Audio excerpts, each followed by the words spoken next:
2021 সালে আফগানিস্তানের কাবুল বিমানবন্দরে আত্মঘাতী বোমা হামলার সময় দায়িত্ব পালনকারী 3 মার্কিন মেরিন সেনাকে সর্বোচ্চ সাহসিকতার পদক দিয়েছে পেন্টাগন।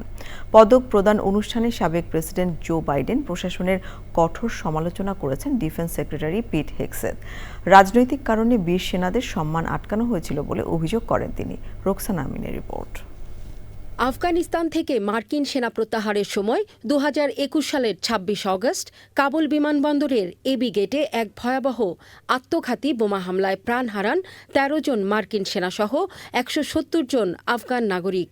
এই ট্র্যাজেডির 5 বছর পূর্তিতে পেন্টাগনে এক বিশেষ অনুষ্ঠানের আয়োজন করা হয়।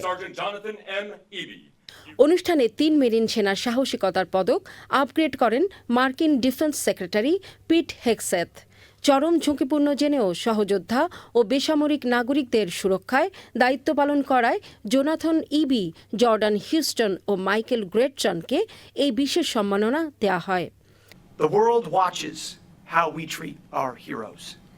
When they see a United States that fiercely defends, champions and unties the hands of its warfighters.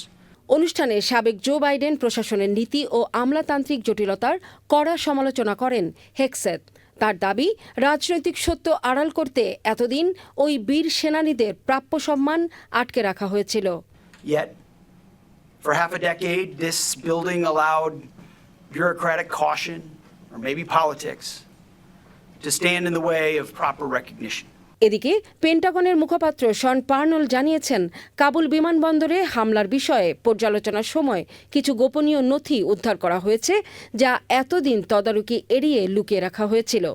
এ তথ্যের উপর ভিত্তি করে ঘটনার বিস্তারিত তদন্ত চালিয়ে যাওয়ার ঘোষণা দিয়েছে Pentagon. Roksana Amin, channel I.